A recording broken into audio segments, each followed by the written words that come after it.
Sebenarnya bab 5 ini nggak jauh berbeda dengan bab 2-nya klinik. Neng, memang saya ngomong puskesmas lebih ruwet ya dibanding klinik ya. Puskesmas lebih ruwet dibanding klinik gitu ya. Oke, next Mas Haji. Next. Tadi ini the next. Nah, ini di bab 5 ini merupakan bab terakhir yang dulu di bab 369, tapi isinya beda karo bab 369 ya. Betul. Ini beda banget isinya untuk kali ini, dan ini benar-benar memang mutu. Kita ngomongin mutu. Sebenarnya akreditasi puskesmas kali ini kalau yang terpapar di rumah sakit tidak begitu jauh dengan rumah sakit. Sistemnya PDSA-nya juga tidak jauh dari rumah sakit. Tadi yang namanya kredensial juga di rumah sakit itu ada. Sebenarnya adopnya itu rumah sakit. Kalau yang memang di rumah sakit pasti sudah merasa waduh karo rumah sakit ya. Kebetulan saya juga ada di TOT Surveyor rumah sakit, jadi sedikit mengerti tentang akreditasi rumah sakit ya. Oke, bab 5 ini ada 5 standar, 5.1 peningkatan mutu berkesinambungan, 5.2 program manajemen risiko, 5.3 sarana keselamatan pasien, 5.4 pelaporan insiden keselamatan pasien dan pengembangan budaya keselamatan. Yang kelima adalah program pencegahan dan pengendalian infeksi. PPI meneh, kan? Oke, next. Nah, ini next. Kriteria 5.1.1, Kepala Puskesmas menetapkan penanggung jawab mutu, tim mutu, dan program peningkatan mutu puskesmas. Oke, next. Oke, pokok pikirannya penyelenggara pelayanan dapat menjamin mutu dan keselamatan pasien, keluarga, masyarakat, dan lingkungan. Ya, ditetapkan penanggung jawab mutu yang dalam pelaksanaannya tugas dibantu oleh tim mutu puskesmas. Jadi SK langsung SK struktur organisasi, SK tim mutu kayak gitu langsung boleh monggo di bawahnya nanti ada apapun itu monggo terserah puskesmas mau seperti apa, MFK dijadikan di bawahnya mutu boleh, ada tim MFK sendiri, K3 sendiri, PPI sendiri, ada audit internal kayak gitu ya. Monggo saja, ada manajemen resiko, monggo saja.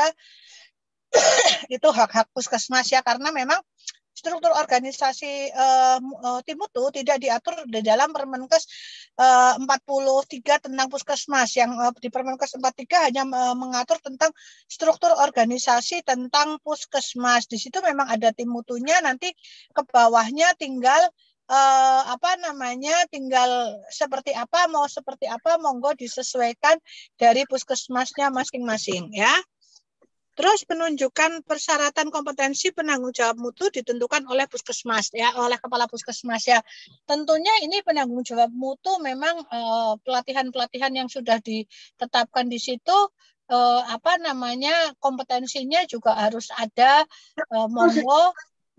Misalkan contoh koordinator PPI di puskesmas itu ada dokter, jadi koordinator PPI wajib dokter. Engko nek ora ya sapa perawat apa siapa. Terus nanti B3 siapa, mungkin apa mau surveillance-nya, MFK siapa. Jadi seperti itu, monggo-monggo saja ditetapkan. Tapi kalau menetapkan SK jangan lupa ya teman-teman semuanya, uraian tugas di SK itu harus ada. Kemudian ini langsung ya itu kan tugas tim mutu kan, di D itu tugas tim mutu, jadi uraian tugas jangan lupa ya. Jadi ya. Ini saya nerangke kriteria sekaligus nerangke nerangke pokok pikiran sekaligus menerangkan semuanya. Oke. Kebijakan prosedur pedoman Mas Haji ini aja dulu, udah jangan kemana-mana. Kebijakan, prosedur, pedoman, dan program peningkatan mutu puskesmas sebagai acuan serta pelaksanaan kegiatan puskesmas. Monggo saya selalu ngomong bahwa apa namanya, kalau di tim mutu berarti kalau ada SK, kalau di puskesmas berarti di situ SK-nya nanti turun lagi, ada pedoman, ada panduan, ada KAK-nya. Jadi nggak mungkin ada KAK atau pedoman tanpa ada SK. Ya. Terus kemudian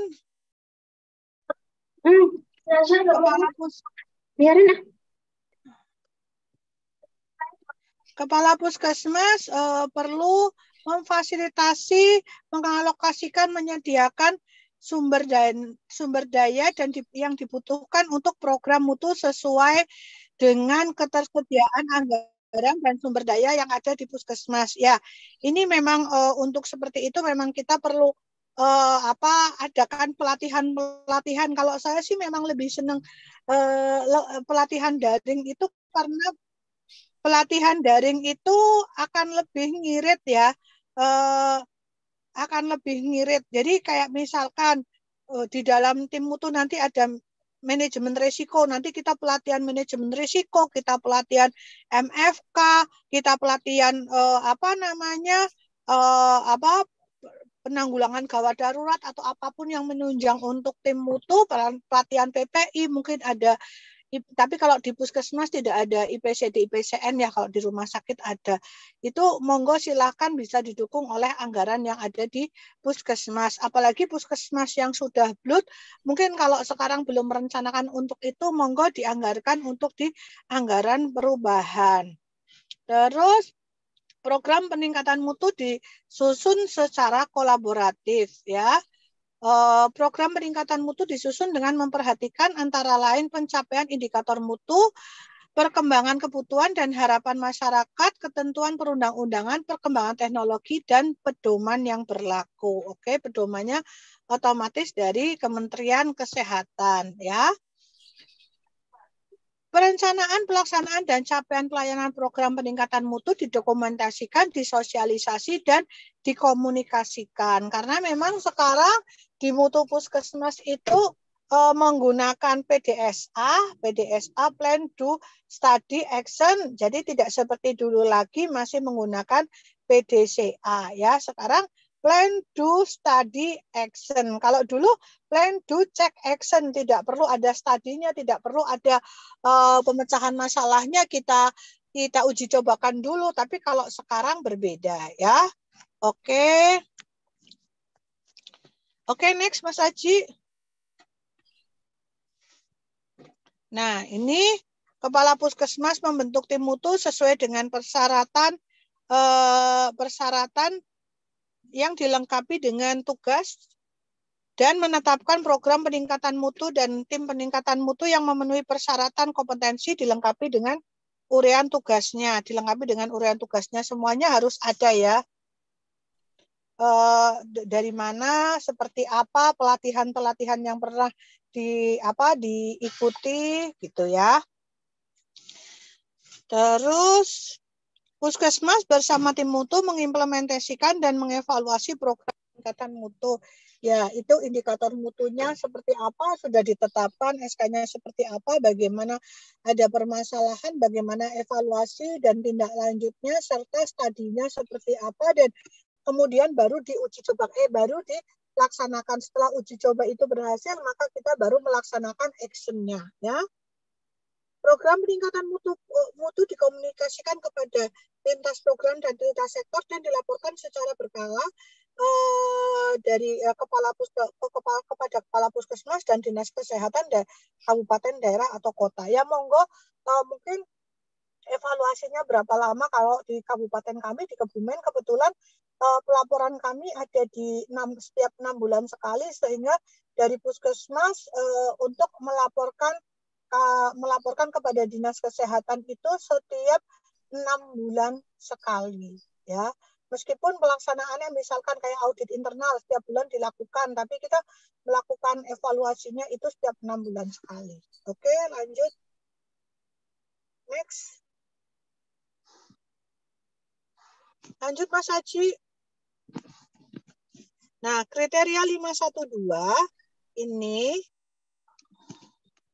Kepala Puskesmas menetapkan penanggung jawab mutu, tim mutu, dan program peningkatan mutu Puskesmas. Next.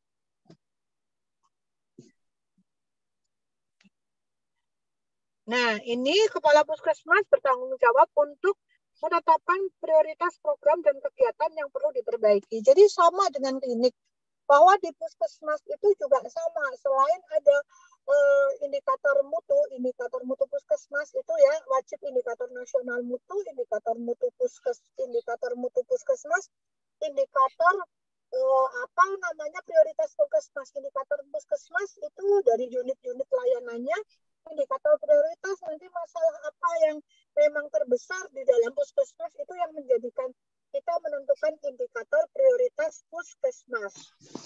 Oh, suaraku mengecil ya? Sedikit. Mengecilkah suaraku? Sudah jelas? Sudah. Jelas, dokter. Sudah, dok.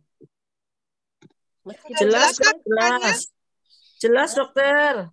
Malah suaranya Bu Yani yang kecil banget. Jelas, dok. Meskipun suaranya kecil tetap besar kok. Aman, dokter Jenti. Kesehatan yang ada di wilayah kerja sebagai hasil analisis kebutuhan dan harapan masyarakat ya. Tapi kok mengecil lagi ya? Area prioritasnya monggo silakan ditetapkan. Keberhasilan perbaikan terhadap area mengecil lagi tuh. Kalau ini kecil. Dokter Jenti. Apa namanya indikator? Jadi selain itu Dokter Jenti. Ya, prioritas. Nanti Bu Jenti. Nyontoh kayaknya punya aku ada deh, sudah semua SK. Monitor Dokter Jenti. Indikatornya dokter sebenarnya dari sasaran keselamatan pasien, dari semuanya, dari prioritas, dari semua unit ada. Dokter Jenti. Monggo nek mau nyontoh. Dokter Jenti. Itu ya. Dokter Kalau Jenti. ini mengecil. Bu Jenti. Suaranya mengecil lagi.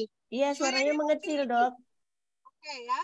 Puskesmas melakukan pengukuran yang terdiri atas indikator sebagai berikut. Indikator nasional mutu, indikator mutu Puskesmas, indikator mutu pelayanan ya. Ya, indikator prioritas Puskesmasnya apa? Indikator prioritas apa? Bu Jenti. Apa? Bu Jenti monitor. Saya telepon aja. Indikator mutu Puskesmasnya apa? Indikator mutu pelayanannya apa? Ya, jadi ada indikator prioritas, monggo ditetapkan. Nah, kalau indikator prioritas itu tidak bisa sama ya antar puskesmas. Mungkin masing-masing puskesmas akan berbeda manakala kita menetapkan indikator prioritas puskesmas. Ini suaranya hilang-hilang. Ini sudah jelas. Tadi menghilang, dok. Yang kesalahan ada di siapa nih? Yang lain merasakan suaraku hilang-hilang enggak? Iya. Tadi kecil. Tidak stabil, dokter Jenti. Tidak Jadi kadang stabil. keras, kadang enggak begitu dengar suaranya dokter Yani tuh. Nah, sekarang udah lebih besar. Tadi kecil, dok. Ini masih hilang timbul nggak suaranya?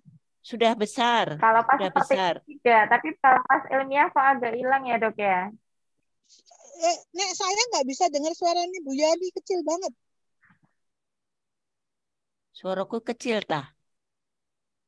Kepala Puskesmas dan petugas yang diberi tanggung jawab. Oh, hilang. Dalam perencanaan dan penerapan peningkatan mutu mendapatkan pelatihan untuk meningkatkan pengetahuan dan keterampilan. Ya, ada pelatihan. Nah, ini pelatihan mutu seperti apa kayak gitu. Aku mencari indikator mutu aja saya bikin pelatihan. Memang dulu saya ikut pelatihan bagaimana cara menetapkan indikator mutu. Indikator mutu yang sudah tercapai dan dapat dipertahankan selama tahun berjalan dapat diganti dengan indikator mutu yang baru ya. Jadi kalau sudah 100% ya jangan dipertahankan terus, ganti yang belum 100% ya. Ini suaraku masih belum jelas ya? Sudah, dok, sudah. Nah, ini Sudah jelas. Sekarang hilang. Oke, next Mas Haji.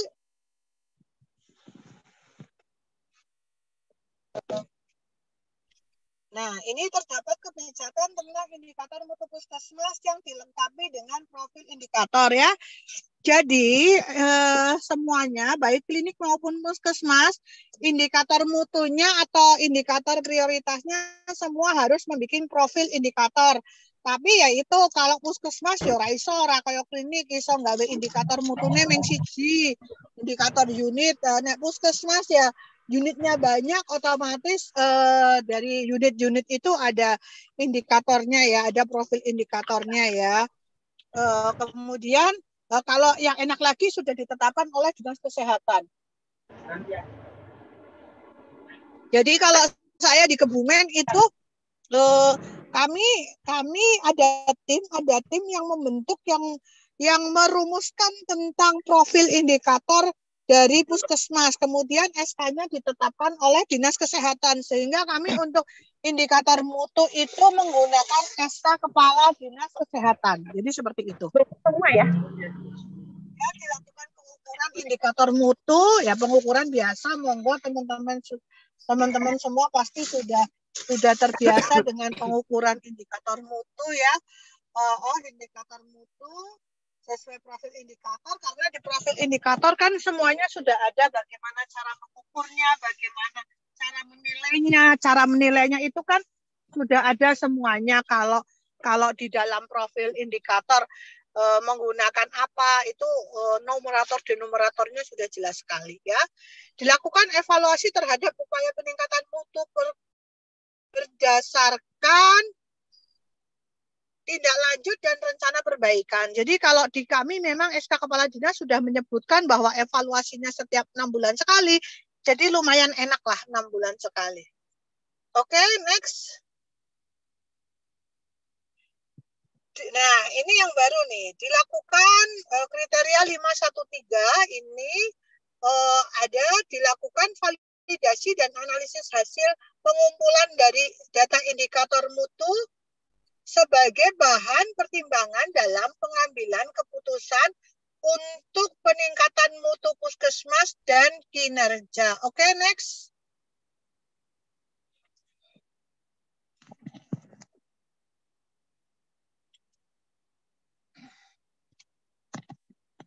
Sebentar. Aduh. Manfaat dan keberhasilan program peningkatan mutu ditunjukkan oleh ketersediaan data yang sahih ya. Jadi datanya harus benar-benar akurat. Dilakukan validasi data. Validasi data dilakukan ketika 1, ada indikator baru yang digunakan. 2, data akan ditampilkan kepada masyarakat. 3, ada perubahan profil indikator. Yang keempat, ada perubahan data dari pengukuran yang tidak diketahui sebabnya. Yang kelima, sumber data berubah ya. Jadi memang di dalam profil indikator yang ada 21 item itu apabila mungkin ada perubahan, jadi kita harus melakukan validasi data ya. Melaksanakan validasi data hasil pengukuran dilakukan oleh petugas yang ditunjuk. Ini sebenarnya validasi data ini sebagai bagian dari kita melakukan PDSA, Plan Do Study Action. Plan Do Study Action karena memang sebelum kita melakukan action itu harus diuji cobakan dulu ya, harus divalidasi apakah ini sudah sesuai atau belum gitu ya. Kemudian pelaksanaan validasi data dilakukan oleh petugas yang ditunjuk. Analisis data melibatkan individu di dalam tim mutu yang memahami manajemen informasi, mempunyai keterampilan dalam metode pengumpulan data, dan mengetahui cara menggunakan berbagai alat statistik hasil analisis data yang harus dilaporkan kepada puskesmas, kepada kepala puskesmas. Memang untuk validasi data itu memang sekarang metodenya macam-macam, tidak semua. Kalau dulu itu kita gampang ya, kita gampang hanya menggunakan, kita menggunakan fishbone, kita menggunakan IUSG, kemudian kita fishbone 3H1P. Tapi kalau sekarang sudah tidak lagi, metodenya banyak sekali, monggo disesuaikan dengan data apa yang akan kita tampilkan. Jadi seperti itu. teknik statistik dapat berguna dalam proses analisis data. Ya memang ini nek dokter itu ya untuk pelatihan statistik ini apa meneh sing wis suwi ya. Ini biasanya susah memang dalam hal ini. Saya aja dulu untuk pelatihan membuat indikator mutu itu sehingga tahu berbagai macam karakteristik statistik yang berbeda-beda itu saat pelatihan membuat indikator mutu. Tetapi saat itu memang belum ada indikator mutu puskesmas. Jadi saya mengikuti pelatihan pembikinan indikator mutu rumah sakit. Gitu. Kemudian penetapan frekuensi pengumpulan data dan analisisnya ini sesuai dengan di profil indikator ya, semuanya ada ya, bagaimana penentuan datanya semua di profil indikator ini sudah ada semuanya.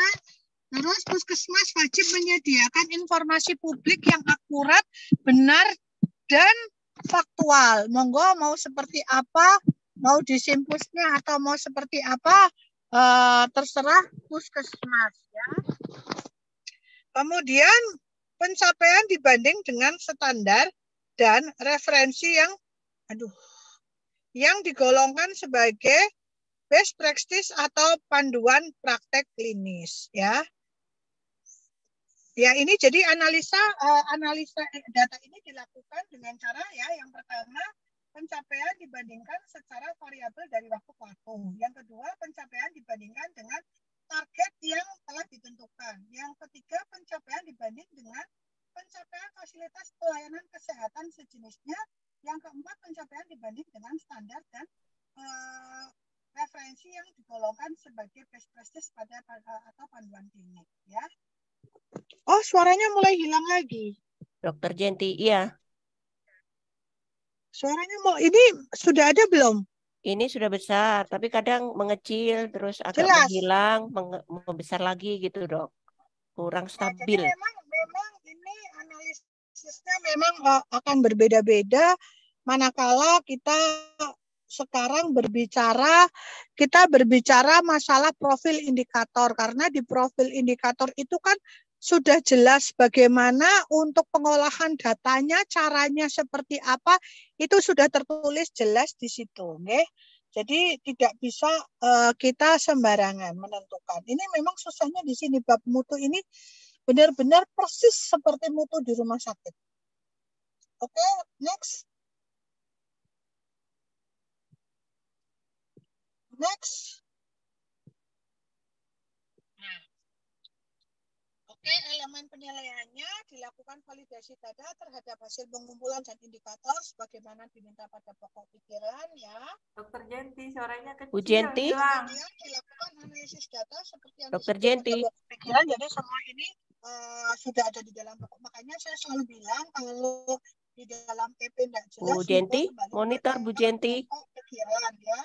Rencana tindak lanjut berdasarkan hasil analisis dalam bentuk program peningkatan mutu.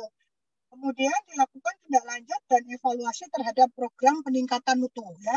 Pastilah kalau kita semua program itu harus dievaluasi dan tindak lanjut ya. Kemudian yang terakhir pasti ada pelaporan ya, baik kepada puskesmas maupun kepada dinas kesehatan. Oke? Bu Jenti, Bu Jenti. Suaranya kok hilang timbul ya? Suaranya hilang. Oh, hilang timbul, kadang kecil banget. Apa mau ganti device atau mau ganti laptop gitu atau ini gimana? Sudah ini belum? Suaranya hilang nggak? Kadang kecil, kadang agak besar, kadang kecil lagi gitu dong. Padahal aku posisinya acak ya, masih di mobil ya. Dari kemarin-kemarin sama ya. Dari kemarin-kemarin. Kata laptopnya yang capek mungkin ya dok ya. Bu Yani, aku nggak begitu dengar suaramu malahan. Suara saya ke teman-teman malah keras, cuma suaranya dokter Jenti kecil. Ini di chat kecil, memang ya kecil. Oh gini aja ya, aku ganti device aja ya. Iya. Aku ganti device aja ya. Iya, dokter Jenti ganti device aja. Iya, Oke. Kita tunggu ya, ganti device aja dok. Tidak usah tergesa-gesa dok. Nanti laptopnya gantian mogok. Dokter Yani, aku ganti device. Baik, ditunggu. Itu ayo di approve. Ya, Namanya ya, ya. Jenti. Ya, White.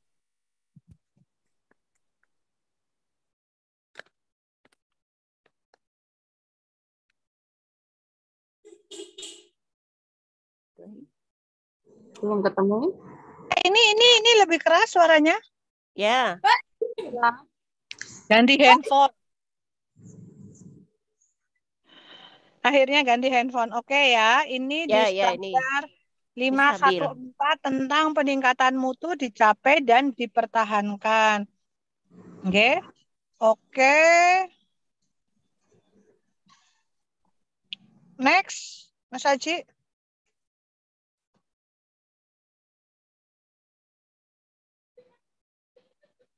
Nah, informasi dari analisis data digunakan untuk mengidentifikasi proses perbaikan dan untuk mengurangi atau mencegah kejadian yang merugikan, ya. Metode untuk meningkatkan dan mempertahankan mutu dan keselamatan pasien atau masyarakat, ya. Setelah perencanaan dilakukan uji coba peningkatan dan dipelajari hasil dengan mengumpulkan data selama kegiatan uji coba, kemudian dilakukan penilaian. Jadi yang berbeda manakala kali ini adalah plan, do, study, action. Jadi plan, do, study, action ini ada di kriteria-kriteria yang berbeda ya sebenarnya ya. Dipastikan bahwa dilakukan perbaikan berkelanjutan berdasarkan pengumpulan dan analisis data secara berkesinambungan. Jadi di sini studinya ada di sini untuk meningkat setelah perencanaan dilakukan uji coba peningkatan dan dipelajari hasil dengan mengumpulkan data selama kegiatan uji coba, kemudian dilakukan penilaiannya. Ini studinya ada di kriteria ini, dilakukan uji cobanya. Oke. Kalau dulu kan P1, P2, P3 plan, do, check, action hanya dicek aja, tidak dilakukan uji coba. Tapi kalau sekarang harus dilakukan study, dilakukan uji coba. Perubahan efektif yang dapat dilakukan, ya, perbaikan baik yang bersifat mempertahankan capaian maupun upaya peningkatan didokumentasikan. Jadi tidak hanya yang 100% juga jangan sampai turun menjadi 90 atau 80%. Yang sudah bagus juga harus. Nanti yang masih jelek nanti kita bikin supaya bisa 100% ya. Program peningkatan mutu puskesmas dilaporkan kepada Dinas Kesehatan Daerah Kabupaten Kota minimal setahun sekali nih. Kalau di sini setahun sekali lah, nih aku malah setahun 2 kali ya. Jadi kalau setahun sekali ini proses studinya bisa panjang ya. Cuman dokumentasinya di dalam studi itu ya harus jelas kayak gitu karena memang minimal adalah studi itu sebenarnya kalau bisa sih minimal 3 bulan. Kayak gitu uji cobanya. Oke. Next. Nah, ini yang EP-nya terdapat bukti puskesmas telah menguji cobakan rencana peningkatan mutu. Oke. Kemudian terdapat bukti puskesmas telah melakukan evaluasi tindak lanjut terhadap hasil uji coba. Jadi setelah diuji cobakan, mau ditentukan aja menetapkan uji cobanya mau berapa bulan. Paling enggak kan minimal itu 1 bulan. Tapi untuk hasil yang maksimal memang paling enggak 3 bulan. Nanti hasil uji cobanya seperti apa, setelah uji cobanya itu berhasil baru diterapkan ya. Keberhasilan program peningkatan mutu di puskesmas dikomunikasikan dan disosialisasikan kepada lintas program dan lintas sektor serta dilakukan pendokumentasian kegiatan program peningkatan mutu. Jadi tidak hanya program yang sudah ditetapkan oleh pemerintah, tetapi program mutu pun harus dipaparkan di dalam pertemuan lintas sektor ya. Dilakukan pelaporan program peningkatan mutu kepada Dinas Kesehatan Daerah Kabupaten minimal setahun sekali. Senang iki Dinas Kesehatan nih, setahun sekali kok.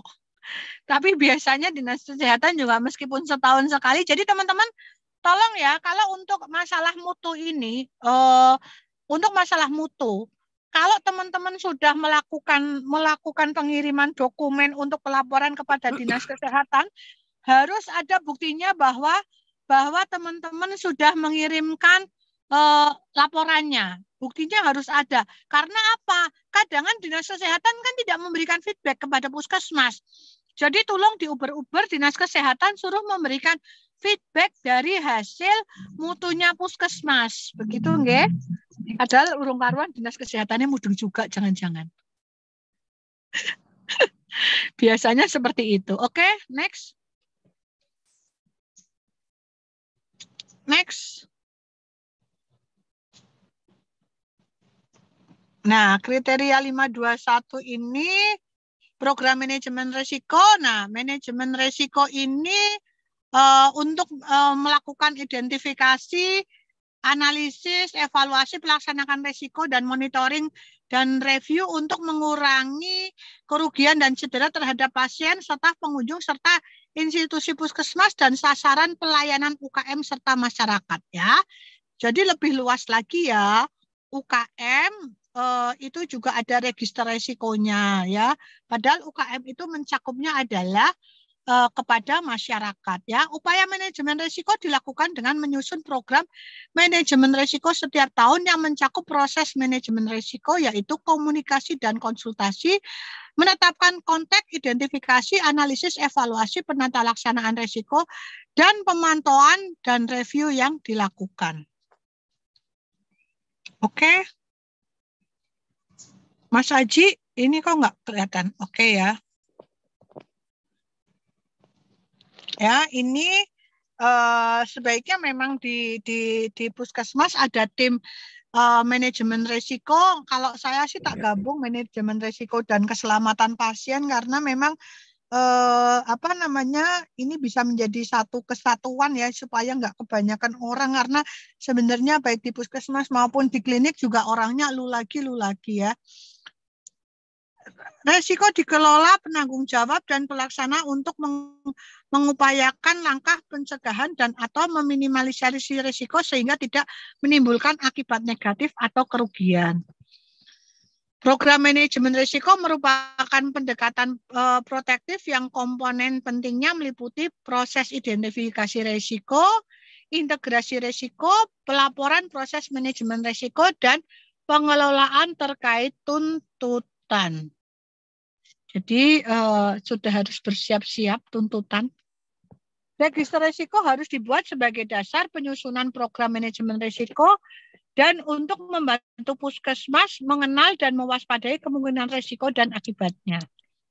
Kategori risiko di puskesmas meliputi risiko klinis yang berhubungan dengan keselamatan pasien dan risiko non-klinis yang meliputi ya manajemen fasilitas dan keselamatan, risiko PPI yang tidak terdampak pada pasien, risiko keuangan, risiko kepatuhan, risiko reputasional, dan risiko strategis pada KMP, pelayanan UKM, serta UKP, laboratorium, dan farmasi. Kalau zaman dulu, kita berbicara zaman dahulu kala.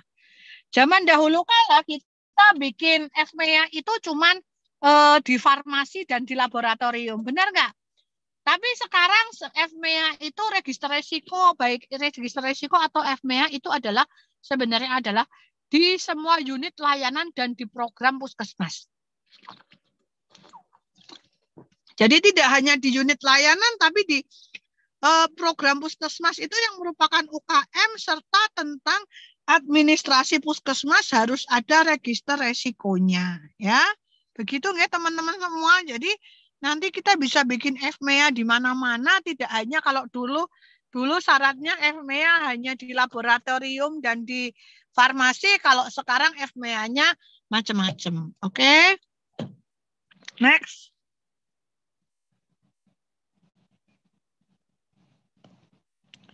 Ini EP-nya disusun program manajemen risiko untuk ditetapkan oleh Kepala Puskesmas. Tim mutu Puskesmas memandu penata laksanaan risiko ya.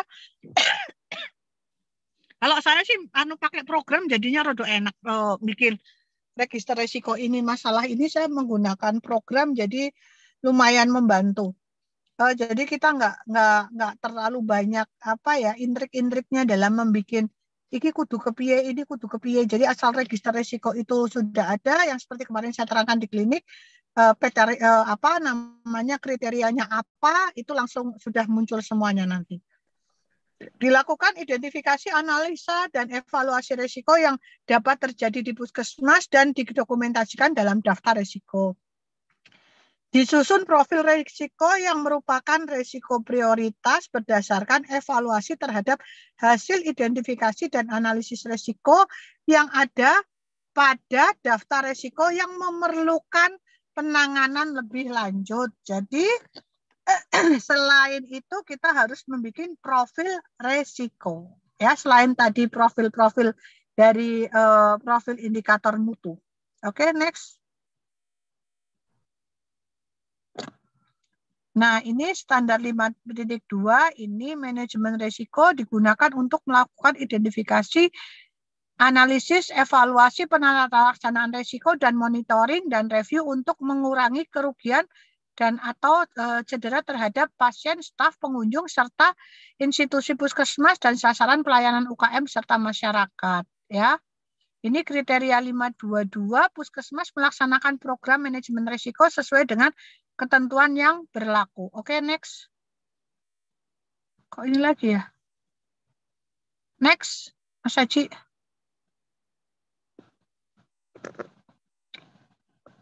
Nah, ini program manajemen risiko berisi strategi dan kegiatan untuk mereduksi atau memitigasi risiko yang disusun setiap tahun terintegrasi dalam perencanaan puskesmas, ya. Jadi tidak hanya klinik yang mempunyai mitigasi risiko, tetapi puskesmas juga membuat mitigasi risiko, ya. Oke. Analisis efek modus kegagalan (FMEA) untuk menganalisis minimal satu proses kritis atau berisiko tinggi yang dipilih setiap tahun, ya. Nek puskesmas males ya alasannya memang yang paling berisiko tinggi ada di sini, bikin FMEA-nya di situ kayak gitu. Nek sing wegah kayak gitu ya. Penata laksanaan risiko berupa strategi, reduksi, mitigasi, dan pemantauan pelaksanaan tata laksana sesuai dengan kategori risikonya. Ya, kategori risikonya itu memang ada merah, kuning, hijau kayak gitu ya, biru kayak gitu. Monggo nanti kita pelajari lebih lanjut. Kalau kita menggunakan program, memang peta risikonya sudah dibikinkan. Oke, langsung next. Apa meh tak kasih programnya sesok nek pas daring, pas luring. Diterangke meneh ya. Mau nggak ketoke? Boleh dok, kan besok itu dokter di materi luring itu dokter ada materi FMEA dok. Enggak, itu materinya mau tak bikin register resiko kok Bu. Jadi semuanya itu nanti. Oh Nanti iya, kalau yang nggak apa-apa FMEA dok. tok, nek FMEA tok kayaknya apa namanya? Langsung jujuk gitu ya. Iya, Asalnya jujuknya dari mana bingung. FMEA-nya. Ngerti-ngerti asal usulnya nggak tahu Iya, kalau kita tidak betul, membuat register resiko nih. Ya, betul. iya. Cuman aku butuh help me untuk pengeditan materi. Ya nanti tak kasih itunya semua wes, tak kasih apa namanya filenya, tenang aja nanti besok ya. Yang ada peta resikonya segala macam ya, besok ya. Siap. Tenang. Terus disusun rencana penanganan risiko yang diintegrasikan dalam perencanaan tingkat puskesmas sebagai upaya untuk meminimalkan dan atau memitigasi risiko, ya. Tim mutu puskesmas membuat pemantauan terhadap rencana penanganan, ya. Dilakukan pelaporan kepada kepala puskesmas dan dinas kesehatan, ya. Dan lintas sektor terkait. Ada bukti puskesmas telah melakukan dan menindaklanjuti analisis efek modus. Jadi FMEA ini dibuktikan bahwa sudah ada tindak lanjutnya minimal setiap setahun sekali pada proses berisiko tinggi yang diprioritaskan. Jadi misalkan hasil dari FMEA-nya adalah SOP-nya, ya berarti SOP-nya harus sudah dilaksanakan, ya, petugas sesuai dengan SOP baru yang ditetapkan. Oke, next. Next. Sasaran keselamatan pasien ya. Ini cepat aja ya karena memang kemarin sudah diterangkan tentang yang pertama yaitu identifikasi pasien. Next. Nah, minimal identifikasi pasien itu harus dengan 2 cara ya. Semua harus sama, minimal nama lengkap, tanggal lahir ya, nomor rekam medis atau NIK. Tapi ya nomor NIK atau identifikasi pasien kok susah banget. Paling enggak ya nama lengkap sama tanggal lahir ya. Identifikasi tidak boleh menggunakan nomor kamar atau lokasi pasien dirawat ya. Jadi harus baku yang ada di dalam diri pasien. Proses identifikasi dengan benar harus dilakukan mulai dari penapisan atau screening pada saat pendaftaran, serta pada setiap akan dilakukan prosedur diagnostik, prosedur tindakan, pemberian obat, dan pemberian diet. Jadi semuanya ya, seperti yang sudah saya terangkan hari kemarin di bab 2. Oke, next. Ya, oke, next. Teruslah ini saya next aja semuanya. Yang kedua adalah proses untuk efektivitas komunikasi ya, komunikasi yang efektif ya. Yang kedua yaitu komunikasi efektif ya. Oke, next. Komunikasi yang rentan menimbulkan kesalahan terjadi pada saat pemberian perintah secara verbal, pemberian perintah verbal melalui telepon, penyampaian hasil kritis, pemeriksaan penunjang diagnostik, serah terima antar giliran atau shift, serah terima shift, terus pemindahan pasien dari unit yang satu ke unit yang lain. Pelaporan kondisi pasien dalam komunikasi verbal atau lewat telepon antara lain dapat dilakukan dengan menggunakan S-bar, ya. Sedangkan saat menerima instruksi lewat telepon menggunakan tebak, ya, redback ya itu, ya, oke. Jadi kalau kita menginstruksikan kepada, misalkan ada perawat atau bidan kita konsul kepada kita, kita harus mengevaluasi lagi, mereka harus mengulangi apa yang tadi kita perintahkan. Oke, next. Ya, pemberian pemerintah secara verbal lewat telepon menggunakan teknik S-bar dan tebak sesuai dalam pokok pikiran, ya. Pelaporan kondisi pasien dan pelaporan nilai kritis hasil pemeriksaan laboratorium dilakukan sesuai dengan prosedur, yaitu ditulis lengkap, dibaca ulang oleh penerima pesan dan dikonfirmasi oleh pemberi pesan dan dicatat dalam rekam medis, termasuk identifikasi kepada siapa nilai kritis hasil pemeriksaan laboratorium itu dilaporkan. Dilakukan komunikasi efektif pada proses serah terima pasien yang memuat hal kritikal, dilakukan secara konsisten sesuai dengan prosedur dan metode S-bar yang menggunakan formulir yang dibakukan, ya. Oke, next.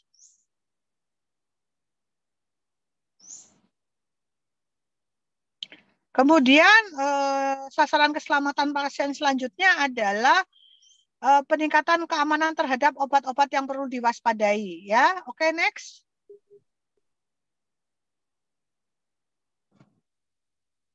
Next.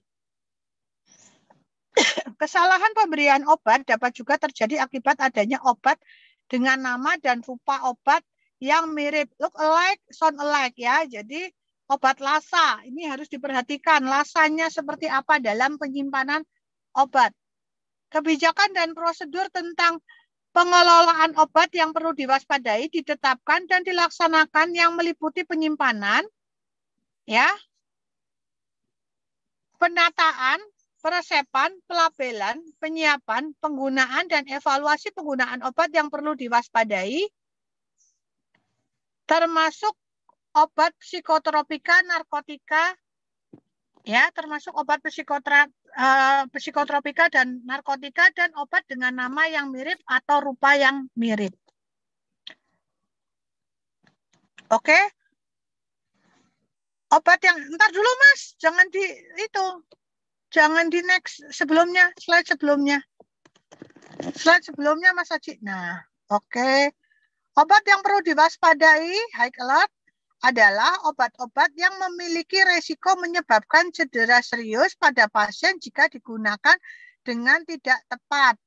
Obat high alert meliputi ya, satu obat resiko tinggi, yaitu obat dengan zat aktif yang dapat menimbulkan kematian atau kecacatan bila terjadi kesalahan error dalam penggunaannya. Contohnya insulin, heparin, sitotastika ya. Ini contoh-contoh obatnya. Obat yang terlihat mirip dan kedengaran mirip, nama obat rupa obat sama ya. Oke, yang ketiga adalah elektrolit konsentrat ya. Contohnya kalium klorida dengan konsentrat sama atau lebih dari 1 mfg ya. Natrium klorida dengan konsentrat lebih dari 0,9%. Nah, ini contoh-contoh obatan aja ya. Oke. Next. Ya, obat ini disusun daftar obat yang perlu diwaspadai dan obat dengan nama yang rupa yang mirip ya. Nanti ditandai LASA seperti itu, pakai stiker LASA, dilakukan pengawasan pengendalian obat psikotropika dan obat-obat yang perlu diwaspadai. Otomatis lemari narkotik psikotropik harus disesuaikan ya tentang penyimpanannya. Oke, next. Kriteria 534 ini tepat pasien, tepat prosedur, tepat sisi pada pasien operasi ya. Oke, next. Sama seperti kemarin sebenarnya. Oke, next. Oke ya, ini prosedurnya ini seperti kemarin. Sebenarnya sama, penandaan sisi operasi kapan sebelum prosedur dimulai. Ini pasien terlibat.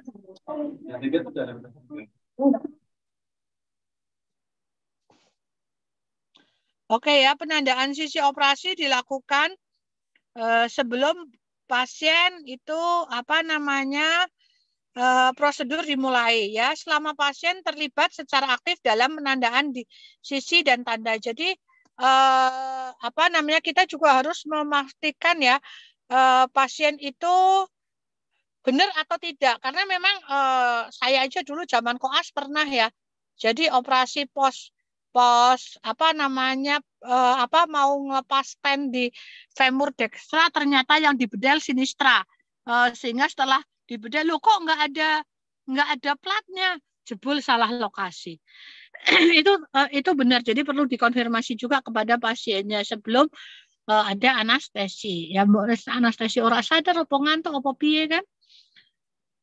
Time out merupakan peluang untuk menjawab semua pertanyaan yang belum terjawab atau meluruskan kerancuan ya. Jeda dilakukan di lokasi tempat prosedur akan dilakukan tepat sebelum memulai prosedur dan melibatkan seluruh tim yang akan melakukan tindakan operasi atau invasif ya. Oke ya. Jadi semua tim harus oke dulu, harus tahu dulu sebenarnya prosedur apa yang akan dilakukan dan di mana kita akan melakukan, pada posisi mana yang kita akan lakukan tindakan.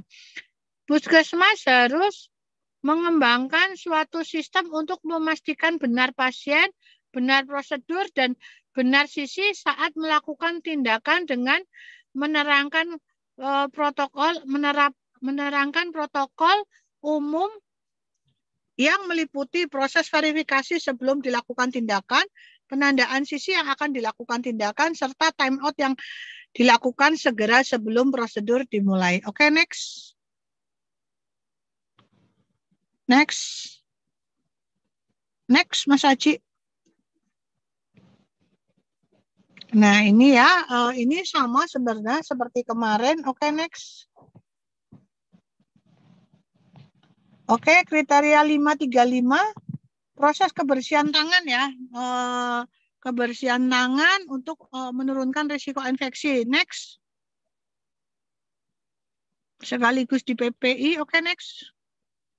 Next, Mas Haji. Nah, prosedur kebersihan tangan perlu disusun dan disosialisasikan. Informasi mengenai prosedur tersebut ditempel di tempat yang mudah dibaca. Tenaga medis, tenaga kesehatan, dan karyawan puskesmas perlu diedukasi tentang kebersihan tangan. Sosialisasi kebersihan tangan perlu juga dilakukan kepada pasien dan keluarga pasien. Ini sama seperti kemarin yang saya terangkan ya, di klinik maupun di puskesmas sama. Puskesmas harus menerapkan kebersihan tangan yang dibuktikan menurunkan resiko infeksi yang terjadi pada fasilitas kesehatan. Next. Next, Mas Haji. Ya, ini sama kemarin standar kebersihan tangan ya. Oke, next. Next, Mas. Nah, 5.3.6 ini tentang pengurangan resiko pasien jatuh. Oke, next.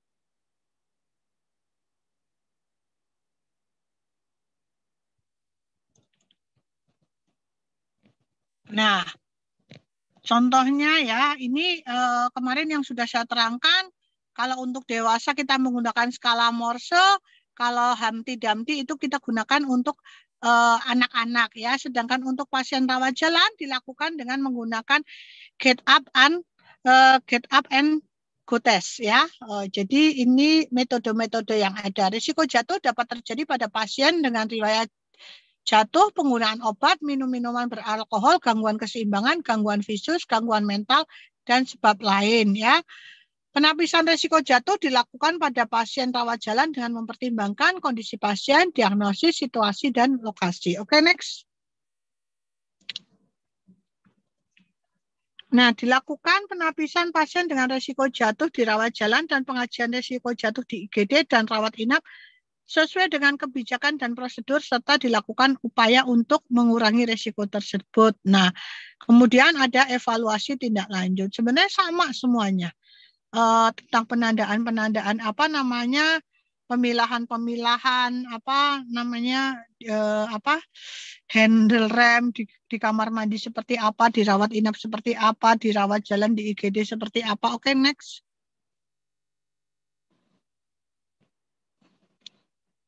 Pelaporan insiden keselamatan pasien. Next, Mas.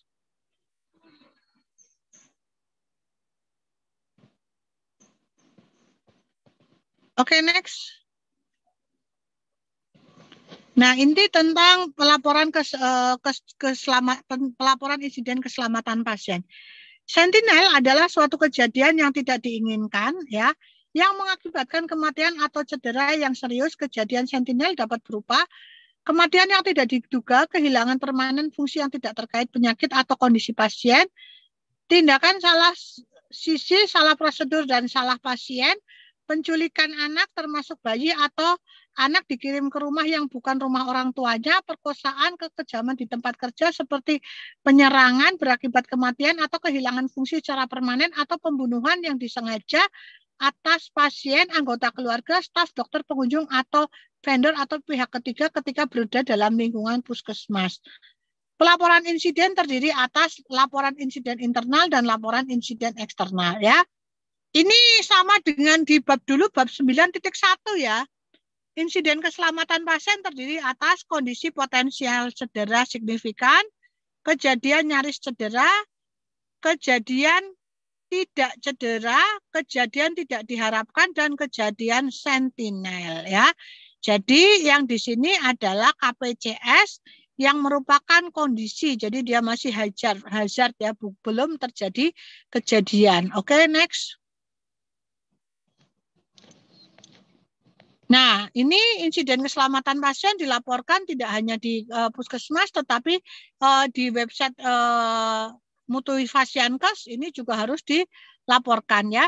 Dilaporkan kepada KNKP, Komite Nasional Keselamatan, terhadap insiden analisis dan tindak lanjut sesuai dengan kerangka waktu yang ditetapkan. Ini yang dilaporkan kepada KNKP itu apabila kita melakukan RCA, root cause analysis. Jadi kalau pasien itu dalam kategori kuning atau merah yang menyebabkan kematian, tetapi sebab kematiannya itu bukan karena perjalanan penyakit, maka kita harus membuat RCA, root cause analysis, yang ini akan dilaporkan kepada KNKP. Jadi pelaporannya tidak kepada Dinas Kesehatan ataupun kepada Kepala Puskesmas, tapi langsung ke KNKP ya.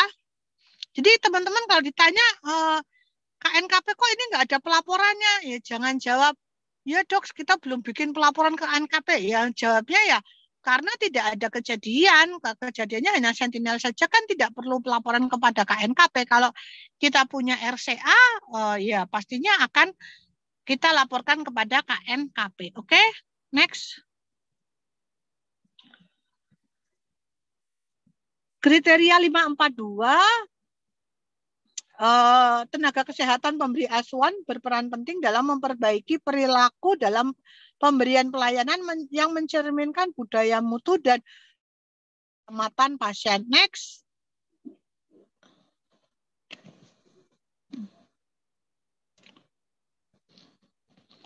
Nah, ini perilaku yang tidak mendukung budaya keselamatan seperti satu, perilaku yang tidak layak, yang kedua perilaku yang mengganggu, yang ketiga perilaku yang melecehkan terkait dengan ras, agama, suku, termasuk gender, serta yang keempat adalah pelecehan seksual. Oke, perilaku terkait budaya keselamatan berupa penyediaan layanan yang baik termasuk pengambilan keputusan bersama, yang kedua bekerja sama dengan pasien, yang ketiga bekerja sama dengan tenaga kesehatan lain, yang keempat bekerja sama dalam sistem layanan kesehatan, yang kelima minimal risiko, yang keenam mempertahankan kinerja profesional, yang ketujuh perilaku profesional dan beretika, yang kedelapan memastikan pelaksanaan proses pelayanan yang terstandar, dan yang kesembilan upaya peningkatan mutu dan keselamatan termasuk keterlibatan dalam pelaporan dan tindak lanjut insiden. Oke, next. Ya, ini dilakukan budaya keselamatan pasien dengan menggunakan dengan melakukan survei budaya keselamatan pasien yang menjadi acuan dalam program budaya keselamatan pasien. Ini merupakan hal baru juga ya. Karena di Puskesmas selama ini kan tidak pernah melakukan survei budaya keselamatan pasien ya. Puskesmas membuat sistem untuk mengidentifikasi dan menyampaikan pelaporan perilaku yang tidak mendukung budaya keselamatan pasien atau tidak dapat diterima dan upaya perbaikannya. Dilakukan edukasi tentang mutu klinis dan keselamatan pasien pada semua tenaga kesehatan pemberi asuhan. Oke, next. Oke, yang kelima adalah PPI.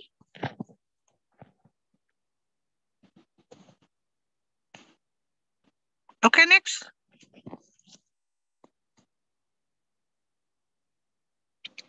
Nah, regulasi dan program pencegahan pengendalian infeksi dilaksanakan oleh seluruh karyawan puskesmas secara komprehensif untuk mencegah dan meminimalkan risiko terjadi infeksi yang terkait dengan pelayanan kesehatan. Oke, next.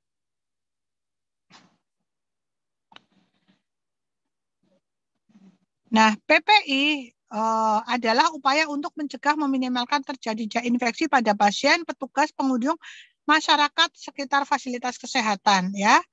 Risiko infeksi yang didapat dan atau ditularkan di antara pasien, staf, mahasiswa, dan pengunjung diidentifikasi dan dicegah atau diminimalkan melalui kegiatan PPI. Ya. Puskesmas perlu menyusun program PPI meliputi ya implementasi kewaspadaan isolasi yang terdiri dari kewaspadaan standar dan kewaspadaan transmisi. Ya, kewaspadaan standar itu ada 11, kewaspadaan transmisi itu ada 3. Kemarin saya terangkan lu ya. Pendidikan dan pelatihan PPI, ya, kemudian penyusunan dan penerapan bandel infeksi terkait dengan pelayanan kesehatan. Yang keempat, pemantauan atau monitoring pelaksanaan kewaspadaan isolasi. Yang kelima, surveillance penyakit infeksi terkait pelayanan kesehatan. Yang keenam, menggunakan antimikroba secara bijak. Ya, penggunaan antimikroba secara bijak dan dilakukan pelaporan sesuai dengan peraturan perundang-undangan. Tetapi teman-teman semua, di buku panduan PPI bagi FKTP itu di situ sudah ada semua ya program-program PPI. Monggo dibaca serta indikator mutu PPI itu ada di situ semua, profil indikatornya juga sudah ada semua ya. Silahkan teman-teman baca buku itu. Oke, next. Nah, Puskesmas menyusun rencana dan melaksanaan program PPI yang terdiri atas implementasi kewaspadaan isolasi yang terdiri dari kewaspadaan standar dan kewaspadaan transmisi. Kewaspadaan standar itu ada cuci tangan, ada APD, ada linen, ada kemarin ya sudah diterangkan ya, kewaspadaan transmisi itu berdasarkan transmisinya droplet apa namanya, ada 3 ya, semuanya ya itu. Oke, monggo silahkan. Kemarin sudah saya terangkan. Kemudian pendidikan dan pelatihan PPI berupa pelatihan atau lokakarya, terus baik bagi petugas maupun pasien dan keluarga serta masyarakat, termasuk melatih cuci tangan ya. Kemudian penyusunan dan penerapan bandel infeksi terkait pelayanan kesehatan. Yang keempat, pemantauan monitoring pelaksanaan kewaspadaan isolasi ya. Kewaspadaan isolasi itu ada kewaspadaan standar dan kewaspadaan transmisi baik kontak, droplet maupun airborne ya. Survei penyakit infeksi terkait pelayanan kesehatan, penggunaan antimikroba secara bijak komprehensif dalam penyelenggaraan pelayanan puskesmas. Ini biasanya di puskesmas ini paling banyak tentang pemberian mikroba, antimikroba ini biasanya yang MTBS ini sering kejeglong-jeglong. Ya, dilakukan pemantauan, evaluasi dan tindak lanjut dan pelaporan terhadap pelaksanaan program PPI dengan menggunakan indikator yang ditetapkan. Oke, next. Nah, ini yang 552 dilakukan identifikasi berbagai risiko infeksi dan dalam penyelenggaraan pelayanan sebagai dasar untuk menyusun dan menetapkan strategi untuk mengurangi risiko tersebut. Next. Nah, ini puskesmas harus menetapkan risiko untuk menangani dampak tersebut yang dituangkan dalam bentuk regulasi tentang penilaian risiko dan pengendalian infeksi. Ini IKRA ya. IKRA, monggo. Teman-teman sih bisa modus sih sebenarnya jawabannya nggak bikin IKRA lah. Wong nggak ada bangunan yang baru, ngapain bikin IKRA? Kalau ada bangunan yang baru ya harus ada IKRA-nya ya. Untuk menerapkan kewaspadaan isolasi perlu dipastikan ketersediaan alat pelindung diri, APD, ketersediaan linen yang benar, ketersediaan alat medis sesuai dengan ketentuan, ketersediaan peralatan penyuntikan yang aman, dan pengelolaan limbah. Berdasarkan kajian tersebut disusun strategi dalam pencegahan pengendalian infeksi melalui kewaspadaan isolasi yang terdiri atas 2 lapis, yaitu kewaspadaan standar dan kewaspadaan transmisi. Ya, pokoknya cuman ini tok ya. Penggunaan antimikroba secara bijak, pelaksanaan bandel infeksi terkait pelayanan kesehatan. Puskesmas melakukan identifikasi dan kajian risiko infeksi baik dalam penyelenggaraan pelayanan, upaya kesehatan perseorangan maupun upaya kesehatan masyarakat. Jadi tidak hanya di dalam gedung saja, tidak hanya di UKP saja, tetapi di luar gedung untuk UKM juga kita harus tetap melaksanakan PPI. Begitu nggih? Next.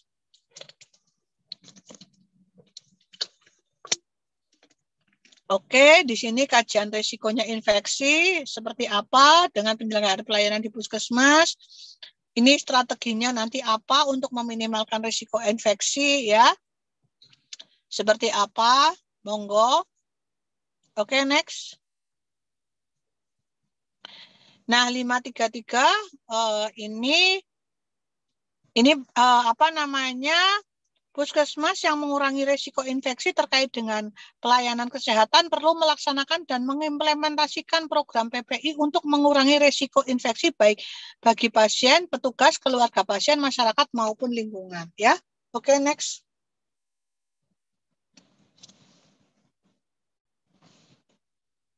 Nah, ini program PPI di Puskesmas adalah program yang dilakukan untuk mengidentifikasi dan mengurangi risiko tertular dan menularkan infeksi di antara pasien, petugas, keluarga, masyarakat, dan lingkungan melalui penerapan kewaspadaan isolasi yang terdiri dari kewaspadaan standar dan kewaspadaan transmisi, penggunaan antimikroba secara bijak, dan bandel untuk infeksi terkait pelayanan kesehatan. Nah, ini untuk kewaspadaan standar, di sini ada 9. Ini berarti ada beberapa yang berkurang ya. Oh, ini tidak termasuk pendidikan, tidak termasuk untuk perlindungan petugas ya pendidikan. Kebersihan tangan, APD, etika batuk, penempatan pasien dengan benar ya, cohorting itu penyuntikan yang aman, dekontaminasi peralatan pasien untuk pengelolaan linen, limbah seperti apa. Oke, next. Next. Nah, ini hanya bukti. Ini buktinya seperti apa? Bahwa Puskesmas sudah ada bukti penerapan dan pemantauan prinsip kewaspadaan standar. Oke, next. Melakukan upaya kebersihan tangan sesuai standar. Next. Ini juga termasuk mengerjakan kriteria ini sama aja mengerjakan INM ya. APD sama kebersihan tangan, PPI ini ya. Puskesmas wajib menyediakan sarana prasarana untuk melakukan kebersihan tangan, baik itu cuci tangan dengan air mengalir maupun dengan hand scrub ya. Penanggung jawab PPI melakukan evaluasi tindak lanjut pelaksanaan penerapan PPI di Puskesmas secara periodik ya. Puskesmas melakukan edukasi dan menyediakan sarana edukasi untuk kebersihan tangan bagi pengunjung dan petugas Puskesmas. Next. Ini fasilitas sarana prasarana saja ya, edukasi pasien monggo seperti apa, mau di tempat tunggu pasien atau bagaimana, monggo silahkan saja Puskesmas. Oke, next. Kemudian yang kelima, dilakukan upaya pencegahan penularan infeksi dengan penerapan kewaspadaan berdasarkan transmisi dalam penyelenggaraan pelayanan pasien yang dapat ditularkan melalui transmisi. Oke, next. Next. Oke, untuk melalui mengurangi risiko penularan airborne disease dilakukan antara lain dengan penggunaan APD, penataan ruang periksa, penempatan pasien ataupun transfer pasien dilakukan sesuai dengan PPI. Untuk pencegahan penularan airborne perlu dilakukan identifikasi pasien yang berisiko dengan memberikan masker, menempatkan pasien di tempat tersendiri atau cohorting dan mengajarkan etika batuk ya. Penularan penyakit airborne disease termasuk penularan yang diakibatkan oleh prosedur atau tindakan yang menimbulkan aerosol merupakan salah satu risiko yang perlu diwaspadai dan mendapat perhatian khusus di Puskesmas. Kewaspadaan berdasarkan transmisi meliputi kewaspadaan penularan melalui kontak, droplet maupun airborne. Kayaknya kalau di Puskesmas untuk tindakan yang aerosol itu ya jarang ya. Mungkin atau ada di poligigi mungkin ya. Oke, next. Ya, ini ini harus melakukan identifikasi penyakit infeksi yang ditularkan transmisi airborne. Kalau ini malah khusus untuk airborne ya. Kalau dulu sebelumnya ini EP-nya sebenarnya tidak ada kekhususan untuk seperti ini. Kalau ini malah sekarang ada kekhususan untuk airborne dan prosedur atau tindakan yang dilayani Puskesmas menimbulkan aerosol. Ya, ini ada evaluasi terhadap tindak lanjut pemantauan terhadap pelaksanaan ruang periksa, penggunaan APD, penempatan pasien dan transfer pasien. Jadi evaluasi tindak lanjutnya ini kalau APD dan tadi cuci tangan itu langsung untuk INM ya. Mungkin kalau yang untuk cohorting pasien yang belum bisa cohorting ya monggo bagaimana disesuaikan. Tapi mungkin kalau Puskesmas juga tempatnya akan lebih luas ya, jadi lebih enak kita dalam cohorting pasien, tidak seperti klinik yang memang masih kecil, lebih kecil daripada Puskesmas. Oke, next. Kemudian ditetapkan atau dilakukan proses untuk mengurangi outbreak infeksi baik di Puskesmas maupun di wilayah Puskesmas. Next. Kriteria outbreak infeksi terkait dengan pelayanan kesehatan di Puskesmas. Yang pertama, terdapat kejadian infeksi yang sebelumnya tidak ada atau sejak lama tidak pernah muncul yang diakibatkan oleh kegiatan pelayanan kesehatan yang berdampak risiko infeksi baik di Puskesmas maupun di wilayah kerja Puskesmas. Yang kedua, peningkatan kejadian sebanyak 2 kali lipat atau lebih jika dibanding dengan periode sebelumnya. Yang ketiga, kejadian dapat meningkat secara luas dalam kurun waktu yang sama.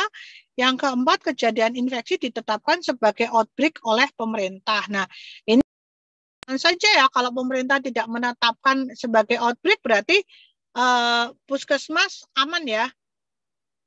Kemudian Puskesmas menetapkan kebijakan tentang outbreak penanggulangan sesuai dengan wewenangnya. Dalam keadaan outbreak disusun dan diterapkan panduan protokol kesehatan dan prosedur yang sesuai untuk pencegahan penularan penyakit infeksi. Oke, next.